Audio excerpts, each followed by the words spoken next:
Okay, we're live. I had a delay here. What is it? 11:31. Ooh, I missed it by a minute.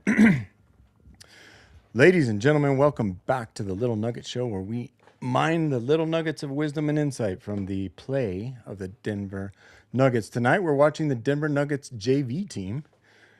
Starting out, I think the C team is basically the team that finished, but we watched the Denver Nuggets JV team take on Milwaukee Bucks, who are in I don't know what state of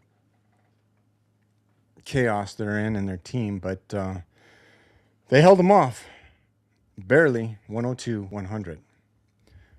Even after having a 23-point lead, from what I remember. I know they were up 20, and then I feel like somebody busted a 3. So to be up over 20 and then to almost lose the game, that's scary. Oh, so I'm late because I tried to get onto Rumble. If you want, go to Rumble. Apparently it's not working. The connection was disconnected. Weren't able to stream to that destination. Okay. Go fuck yourself, Rumble. Rumble's such a pain in the ass. Anyway, we'll talk about Rumble in the future going forward. So tonight, Mr. Piff is here in the chat. Let's go. I didn't take a whole lot of notes tonight. I expected an ass whooping. I expected them to rest a bunch of people, and they did. I believe there were 7 people off the roster, which always gives an opportunity for my favorite player, Hunter. If you haven't watched shows before, you know, or if you haven't watched shows, you would know how wonderful we feel, me and my kids, about Hunter. And it's kind of like rooting for the biggest underdog. He's like a golden retriever that's just like whoop, whoop, whoop, whoop, running around. So Hunter didn't do too great tonight, but we did see the C team out there. We got, did everyone play? I think everyone played, including Curtis Jones, who I think he had 5 points. Definitely had a big 3-pointer. I'm going to probably have to pull up the stats. So like I said, it was nice to watch the C team hold off the Milwaukee Bucks, and Giannis looked hurt towards the end. 3 degrees, 13 below wind chill, huh? Shice. Ladies and gentlemen, that is colder than... It's showing 6 degrees here for me. I don't know if there's any wind chill, but stay inside. So the Denver Broncos will be taking on the New England Patriots in 2 days. Tomorrow, Saturday. And on Sunday at 1 p.m. I bet it's going to be cold up there, and I will not be there because I don't have a few $1,000 to drop, but that'll be fun. That one takes place at 1 p.m. Don't forget. However, the Denver Nuggets are now on a 6-game road winning streak, having beaten the Milwaukee Bucks. They have one more road game before they head back home. This road game is against Memphis. If they can get there tonight, I assume they're trying to fly from Milwaukee to Memphis. And who knows what the weather's like. So hopefully they get there safely, and then they'll have a day to hang out in the ice. And then it'll be, isn't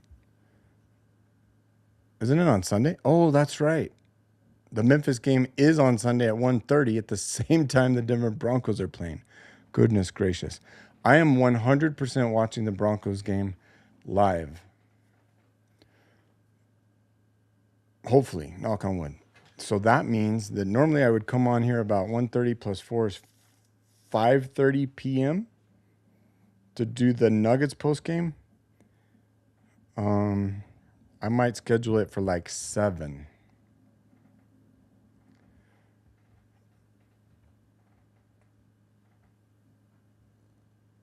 Or didn't you say you're in Pennsylvania?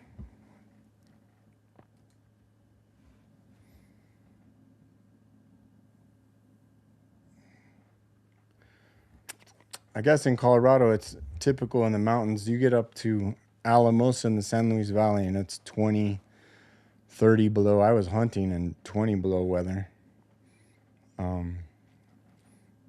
It's natural.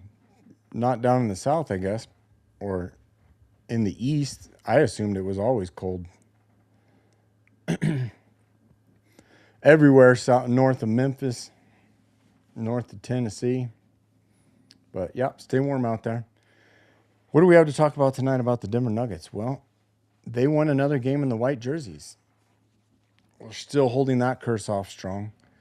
The commentators did everything they could to curse this game by, what was it? The typical one. They have 5 road wins in a row. They have the best road record on the blah, blah, blah. But they're sitting out everyone tonight. I think the biggest commentator's curse, and I'm going to have to put this one on DMVR. Sorry, Adam. You did say in the beginning that you were worried, and I feel the same way. But when you throw it out into the ether, you were worried that Aaron Gordon should sit this one out because you don't want to see him get hurt. And that, ladies and gentlemen, is the biggest news of the night. And when you say something like that, I understand, Aaron Gordon should sit out, but then you just leave it at that. I feel like Aaron Gordon should probably sit out. You hate to see him get hurt. That's the natural thing you're going to say next. But that's a legit commentator's curse right there. So Aaron Gordon hurt his right hamstring, which, if I'm not mistaken, his first hamstring injury earlier was the left hamstring. And I've said this before. Aaron Gordon looks like that.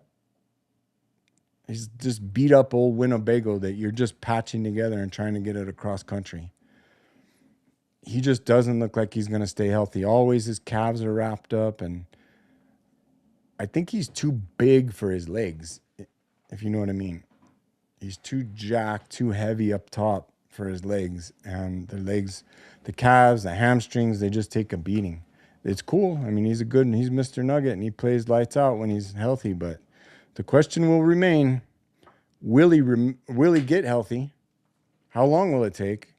And even if he comes back, will he stay healthy? And maybe they should just rest him until the playoffs. You don't know. Now, if everybody else can figure out how to stay healthy, I'm curious to think on 2 days in Memphis, who's going to be starting. Let's talk that over. I assume that's Aaron Gordon's Mr. Nugget. Mr. Jamal Murray, I think he'll play. I think that if Denver gets this win, they're 10-5 without Jokic.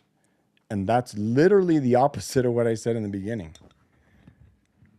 When Jokic got hurt, devastated as we are, I was like, he's going to miss 15 games, and we need to go at least 5-10 to hold our position in the playoffs. Not hold our position, but to, be in a reasonable striking distance, like 6th place or something. Well, fortunately, the JV team came in and kicked ass. And even the C team came in and kicked ass tonight.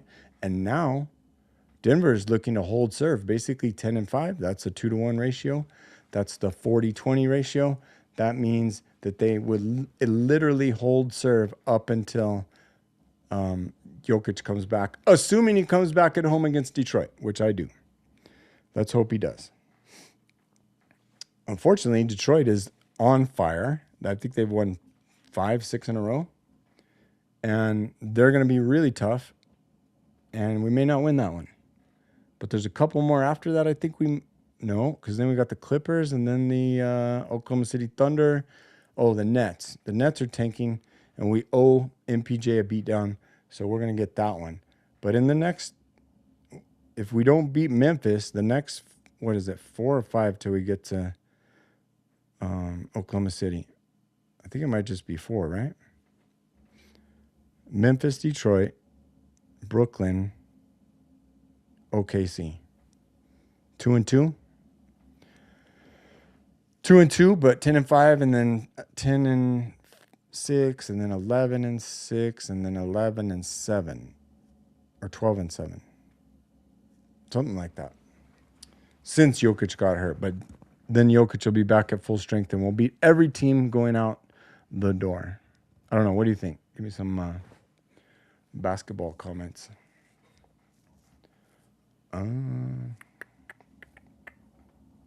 Yeah, I don't know if this is going to work. So this is the Little Nugget Show, where we talk about Denver Nuggets basketball. And tomorrow is the the Grow Show with Flaco Watts. That's the days where I don't do this one. So I'm just here for a few minutes to talk about the Denver Nuggets. And if I don't see any comments, which I do see plenty of comments, but these are cannabis-related comments. Different show. Yeah, the best thing to do is if you see me pop up on the feed, go to my channel, click on the live feed, the live tab section, and then you can see. I only do 2 shows. But yes, I used to make my own soil. And ripening process before harvest, just feed them until they ripen on their own, in my opinion. Just feed them heavy all the way to the end. Blast them with sun. I used to check the trichomes, but anyway, we gotta save that discussion for the other show. And I don't have a whole lot of time tonight anyway, so let's talk. What else can we say about the Denver Nuggets? AG getting hurt is the biggest news, I think. Julian Strother came back. He had a great game. He was basically MIA in the entire year. I think he's a great player, and if he can get out there more, he's going to get better. He needs to get confident. His ability is in driving, as you saw tonight. Drive the lane, put it high off the glass. Drive the lane, put it high off the glass. Because he's so long and he has a quick first step and he has the right angles, shin angles and drive angles to get to the rim. And I need to see more of that. Zeke has that possibility too, but he just fumbles everything going into the lane. Everything. Like you could literally see Bobby Portis, or was it the other guy with the headband that blocked everything? He blocked Zeke like 5 times. They were just slapping at everything. When Zeke would get at the top of the key at the 3-point line or whatever, they would just slap at everything, thinking that they could knock it out. So disrespectful. Another story is Tim Hardaway Jr., the no-dip assassin. That's a good story because he missed 5 straight. I think he missed 5 straight in this game, 3-pointers. To continue his streak of 8 and 5 and 5 is 18 misses in a row. And then if I'm not mistaken, he made 3 in a row with a dunk or 2 and a couple of drives, shots, free throws. And I don't know if it was that last dunk. It might have been the corner 3 that he hit. Somebody was talking shit to him in the crowd, and he fucking lit them up. Like, I almost rewound it to see what he said exactly, but he was like, fuck you, motherfucking pussy. There's definitely a pussy word in there. So he was definitely getting after old the complainers in the crowd. I'd have a hard time sitting on the front row, I think, of an NBA game. I'd have a real hard time. Although we sat pretty close one time, and they give you a little handout that says, you can't say this, this, this, this, and this, and if you act a fool, we're going to take you and throw you out. And I was like, well, these tickets are pretty expensive, so I don't want to get thrown out. And honestly, they don't really listen to you unless you're right up front, and those are like $5,000, $8,000 tickets, so you'll never see me there. Never say never, but. So I love it when Tim Hardaway Jr. talks shit. He's the no-dip assassin, and he can talk as much as he wants. The only problem with the no-dip assassin was that he ran out of ammo there for, what do we say, 18 straight shots? Oh, my goodness. So that means that he would be 3 and 22. 3 and 22 over the past 22 or 3 games, which would be, oh, my goodness. Calculator, 3 divided by 22. 13%. Ouch. And he was the number 1 3-point percentage, or really high up there. Denver's the number 1 3-point shooting team as far as percentage goes. That's awesome. But this one definitely hit Denver's numbers and his numbers hard. But I think he's back. That's good to see. Who else? Zeke did all right. Duran had a 1 or 2 threes, I think. He had a few. In the past, to me, it seems like he has bricks for hands and he can't hold on to the ball. That was more Zeke tonight, but Duran kind of impressed me a few times.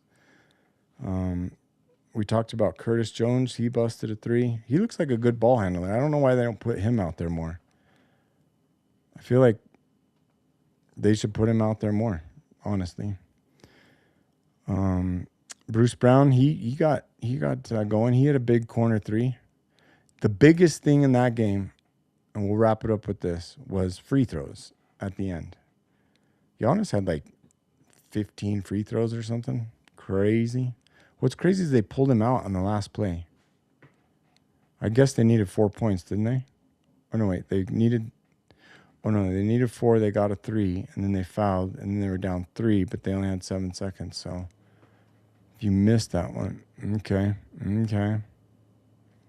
Yeah, I think Pickett missed that. Was it Pickett?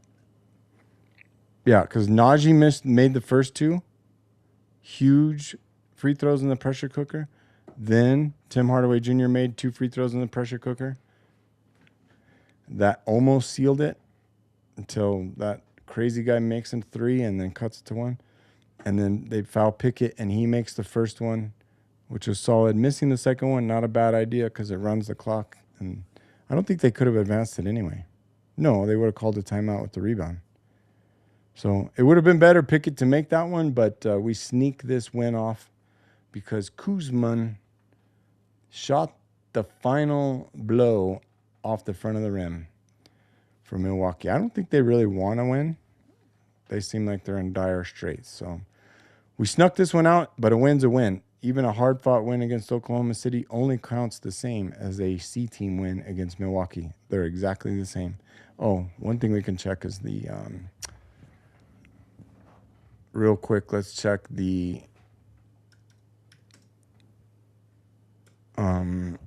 standings. And around the NBA today. So we can do that.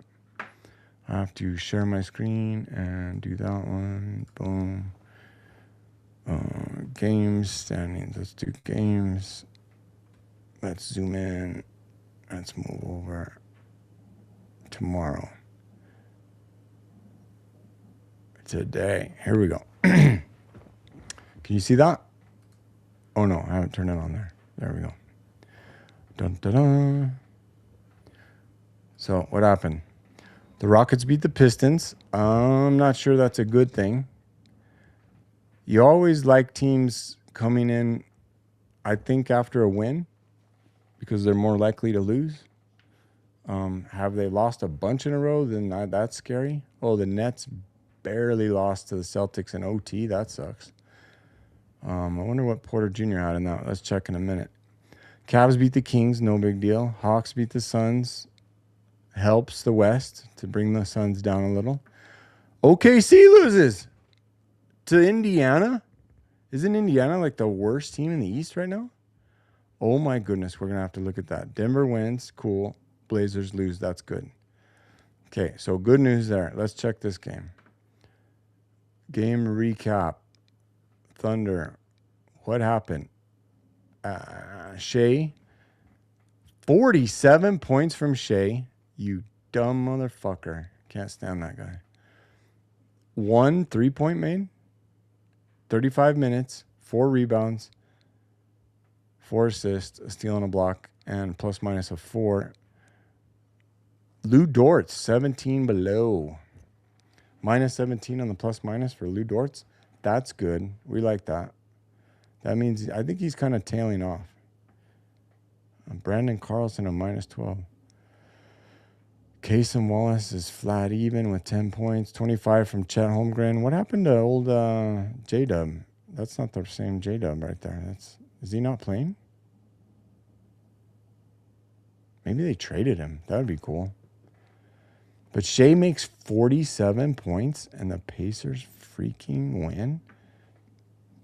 And OKC won the fourth quarter by 1 and they lost by 3. They won so they were down at half. Wait, how? Oh, Indiana went off to a 39-28 lead. Holy cow. The Pacers are 11-35 and OKC gets their 9th L at home against the Pacers. Yeah, fuck them. The most cringe team in the universe. What other game do I want to see? The Rockets and Pistons? Oh, no. Let's see MPJ. What was his player stats? Celtics, Nets. MPJ had 30. That's solid. Hope to see him in the All-Stars. He was a 0. Wait, didn't they win? How did they win if everybody's a minus? Zaire Williams was the only one in positive on this guy. Oh, Nolan Traore, 21 points. That's who won you the game. Apparently. What does the stats say? Ooh, we need to look at the stats for Denver. Because we shot some horrible 3 points today, right? Where was it? Denver. Stats. 3-pointers. 29%. 12 of 41. 12 of 39. 30.8%. Both teams were abysmal bricklayers tonight. That's pretty disgusting. Free throw percentage for Denver was 87. And Milwaukee was 74. Even though Giannis was like 12 of 14 or 14 of 16, I think. And he's normally a 65% free throw shooter, so that was crazy. 40 and 40% field goals, that's bad. That's freaking bad. Bad, bro. Offensive rebounds, Milwaukee wins 11-6. Total rebounds, 51-47. Assists, 27-24 to Denver. Blocks, they had 8. Yeah, 5 of them were on Zeke. 7 and 8 steals, 7 and 10 turnovers, points off turnover, fast break, points in the paint. Okay, cool. Well, Denver is last in the league since they lost Jokic in points off turnovers. Or no. Points in the paint. I think it is points off turnovers and rebounding. So we lost. Oh, no, we got points off turnovers today. We definitely got fast break. And we definitely got points in the paint. That's why we... Yeah, I told you the largest lead was 23. I knew it. I knew it was 23. The fucking commentators kept saying 18, 17, 20, and then one time they said 22, and I was like, I think it was 23. Sure enough, always go to the stats. Aw, Aaron Gordon's in their game recap. God dang it. What else we got? Let's check the standings. How do we get to the standings? Right there. Detroit, there's at 32-11 in the East. They're lose to 1. What do they have next? Oh, they're playing the Kings on Sunday and then Denver on Tuesday. So they got a 1 day off, play at home against the Kings. 1 day off, fly to Denver, play in Denver. 1 day off, fly to Phoenix, play in Phoenix. So a little 3-game road trip after they play at home against Sacramento. 1 more game, okay.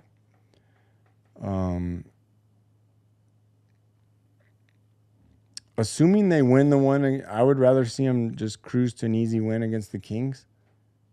Because if they come in losing 2 in a row, you know they're giving it everything to Denver. It seems like every team gives everything against Denver.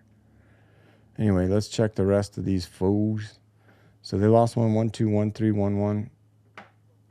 Nothing huge here in the East. Nothing huge. Let's check the West, which is more important, obviously.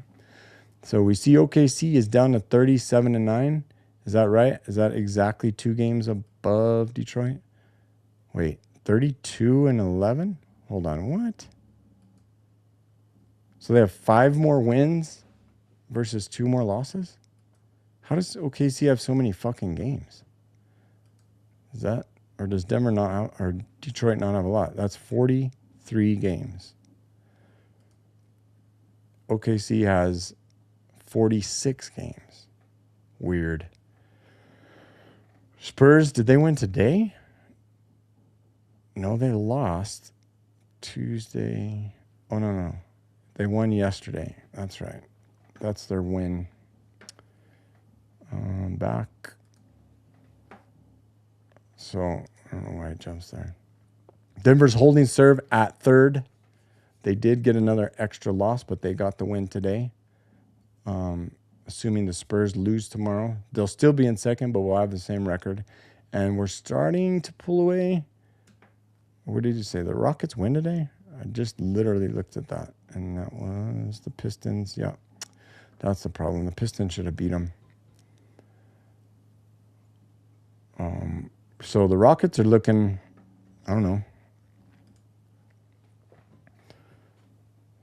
2.5 games back. They would have been 3.5 games back right here at 9.5, 9.5, 9.5. So all 4 of those teams would have been 3.5 games back of Denver.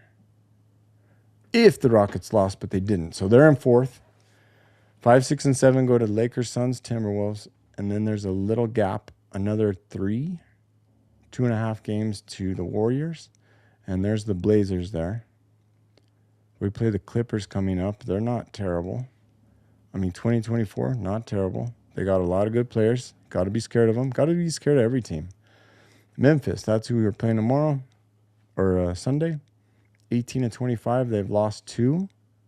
Hopefully they play a game before us and win. Let's see. No.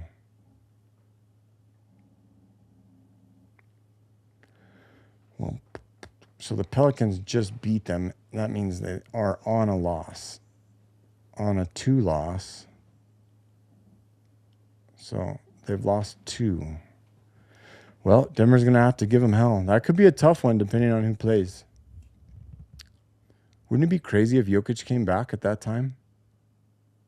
He's like, Sunday afternoon game? Sure, I'll do that one. Denver never wins when they play at 1:30, just so we're clear. So take your bets now. I see Denver probably throwing that one, but we really would love it to having to go 10-5 without Jokic. 9-6, just not as clean. 10-5, much better. All right, that's enough Nuggets talk tonight. Let's check back in the stream. Let's remove that. And got a few comments from Ken Patterson. No Jokic, Murray, P. Watkan, Christian Brown, Aaron Gordon, Valanciunas, no problem. That's funny. Yeah, we say that with the Philadelphia game is what started it all. It's basically JV Mafia, we'll call him, or C-Team Mafia. Let's see what this means. SGA, AKA, FTA, free throw attempts, yep. Shai Gilgeous-Alexander, also known as free throw attempter. J-Dub Crusoe, Hartenstein out. I thought J-Dub was playing again. Can't say I'm sad, but when Shai puts up 47 and they don't win, not going to cry. I love it. And then we got maybe Joker back on Sunday under minutes restriction. That would make sense. Like I've been predicting he comes back Tuesday against Detroit at home. I didn't even think he would go on this road trip, but he went on the road trip and he's warming up before each game. He was wearing a sleeve. I don't know if he wore it today or it was definitely yesterday. Like a leg sleeve, a little support. But I could see him maybe going out for 20 minutes on the road against Memphis to kind of get that would be better. Get the cobwebs off before you go back home and have to face the best team in the East. Good call there, Ken. Thanks for joining us. I will be back Tuesday. Or no, wait. What do we decide? Why would I say? Tuesday is the Detroit game. So Sunday. We have the Denver Broncos playing at 1. I'm not going to be done with them till 4. Then I'll rush through the game and be done by 6. Yeah, so I'm going to schedule it for 7 p.m. The next Little Nugget Show will be 7 p.m. Join us as we discuss whatever happens with Memphis in Memphis on a Sunday afternoon game. Ladies and gentlemen, we pulled out a miracle win tonight, or I would say an unexpected win. I wouldn't call it a miracle. The miracle was in Philadelphia. That was an awesome game. It would be nice to see Hunter get going, but he didn't. Anyway, maybe we can get another one. We definitely need another improbable win against Memphis. But you never know. Hopefully Aaron Gordon's not too hurt, but hopefully he also takes it easy and heals up. That would be awesome. So we'll see you Sunday after the Denver Broncos defeat the New England Patriots for their trip to the Super Bowl in a 10-year anniversary of their last win. I think they have a chance. Only because it seems like fate. Mark my words. But as soon as that game's over, I'm going to rip through the Nuggets game, and then I'll jump on here and we'll talk about it. If you want to join me, I'll see you then. Bye.